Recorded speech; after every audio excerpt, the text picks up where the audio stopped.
राधे राधे मित्रों, मैं आपकी दोस्त और आपकी होस्ट आपका अपने YouTube चैनल रोचक चर्चा पर दिल से स्वागत करती हूँ। कैसे हो दोस्तों आप? आशा करती हूँ कि आप मंगलमय होंगे। दोस्तों, आजकल हम सावन मास के महात्म का अध्ययन कर रहे हैं। तो आज हम छठे दिन का अध्ययन करेंगे। सोमवार व्रत विधान। सनत कुमार बोले, हे भगवान, मैंने रविवार का हर्षकारक महात्म सुन लिया। अब आप श्रवण मास में सोमवार का महात्म मुझे बताए। ईश्वर बोले, हे सनत कुमार, सूर्य मेरे नेत्र हैं। इसका महात्म इतना श्रेष्ठ है तो फिर उमा सहित सोम मेरे नाम वाले उस सोमवार का कहना ही क्या। उसका जो महात्म मेरे लिए वर्णन के योग्य है उसे मैं आपसे कहता हूँ। सोम चंद्रमा का नाम है और यह ब्राह्मणों का राजा है। यज्ञों का साधन भी सोम है। उस सोम के नाम के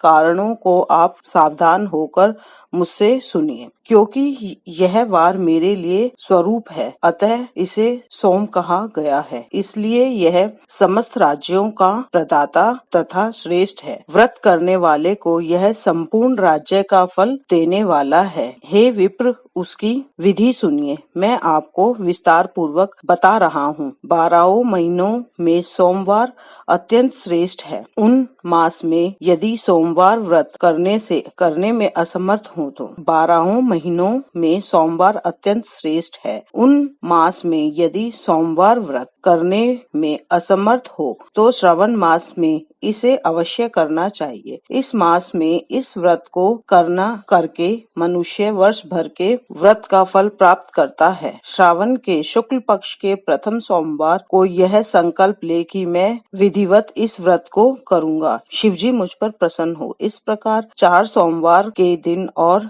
यदि 5 हो जाए तो उसमें भी प्रातः काल यह संकल्प ले कि मैं रात्रि में शिवजी का पूजन करूँगा। 16 उपचार और सायंकाल में शिवजी की पूजा करे और एकाग्रचित होकर इस दिव्य कथा का श्रवण करे। हे सनत कुमार, इस सोमवार की कही जाने वाली विधि को अब मुझसे सुनिए। श्रवण मास के प्रथम सोमवार को इस श्रेष्ठ व्रत को आरंभ करे। मनुष्य को चाहिए कि अच्छी तरह स्नान करके पवित्र होकर श्वेत वस्त्र धारण कर ले और काम, क्रोध, अहंकार, द्वेष, निंदा आदि का त्याग करके मालती, मल्लिका और श्वेत पुष्पों को लाए। उसके अतिरिक्त अन्य विविध पुष्पों से तथा अभिष्ट पूजन उपचारों के द्वारा त्र्यंबकम इस मूल मंत्र से शिवजी की पूजा करे। तत्पश्चात यह कहे कि मैं सर्व भव नाशक महादेव उग्रनाथ भव शशि मौली रुद्र नीलकंठ शिव तथा भवहरणी का ध्यान करता हूँ। इस प्रकार अपने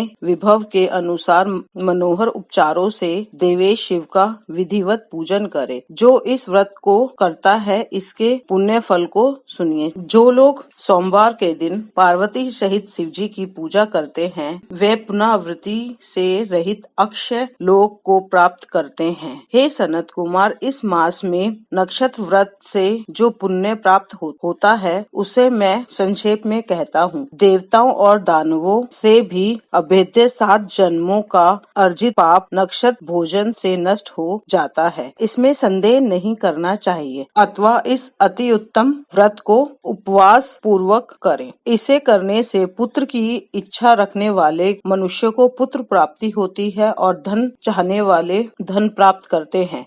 वह जिस अभिष्ट की कामना करता है उससे पा जाता है। इस लोक में दीर्घ काल तक वांछित सुखों उपभोगों को भोगकर अंत में श्रेष्ठ विमान पर आरूढ़ होकर वह रुद्र लोक में प्रविष्ट प्राप्त पाता है। चित्त चंचल है, धन चंचल है और जीवन भी चंचल है। ऐसा समझकर प्रयत्न पूर्वक व्रत का उद्यापन करना चाहिए। चांदी के वृषभ पर विराजमान स्वर्ण निर्मित शिव की पार्वती की प्रतिमा उस अपने सामर्थ्य के अनुसार बनवानी चाहिए। उसमें धन की कृपणता नहीं करनी चाहिए। तदंतर एक दिव्य तथा शुभ लिंगोत्भद्र मंडल बनाए और उसमें 2 श्वेत वस्त्रों से युक्त एक एक घट स्थापित करें। घट के ऊपर तांबे अथवा बांस का बना हुआ पात्र रखें और उसके ऊपर उमा सहित शिव को स्थापित करें। उसके बाद श्रुति, स्मृति तथा पुराणों में कहे गए मंत्रों से शिव की पूजा करें। पुष्पों का मंडप बनाएं और उसके ऊपर सुंदर चांदवो लगाएं। उसमें गीतों तथा बीजों की मधुर ध्वनि के साथ रात को जागरण करें। तत्पश्चात बुद्धिमान मनुष्य अपने गृह सूत्र में निर्दिष्ट विधान के अनुसार अग्नि स्थापना करे और फिर सर्व आदि 11 क्षेत्र नाम से पलाश की समाधियों से 108 आहुति प्रदान करे। यव, व्रीहि, तिल आदि की आहुति अप्यास्व इस मंत्र से दें और बेलपत्र की आहुति त्र्यंबकम तथा षडाक्षर मंत्र ओम नमः शिवाय से प्रदान करें। तत्पश्चात सुविष्ठाकृत होम करके पूर्ण आहुति देकर आचार्यों का पूजन करें और बाद में उन्हें गो प्रदान करें। तदंतर 11 शेष ब्राह्मणों को भोजन कराएं और उन वंश पात्र सहित 11 घट प्रदान करें। इसके बाद पूजित तथा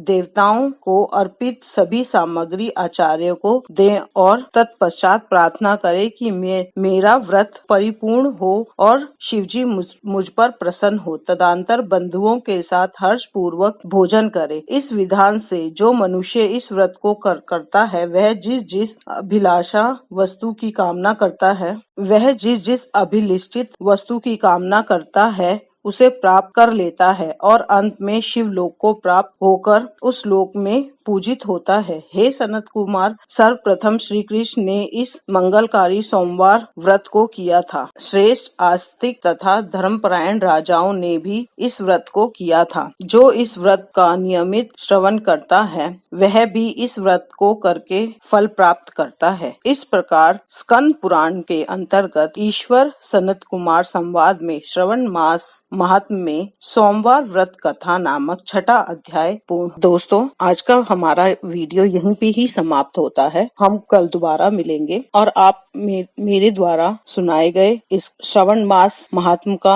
आनंद लेते हुए मेरे चैनल को सब्सक्राइब करें, कमेंट करें, शेयर करें और बेल आइकन जरूर दबा दें ताकि आप समय पर ये श्रावण मास महात्म्य की कथा को सुन सकें। राधे राधे दोस्तों, राधा रानी आप सब पर अपनी दया बनाए रखे।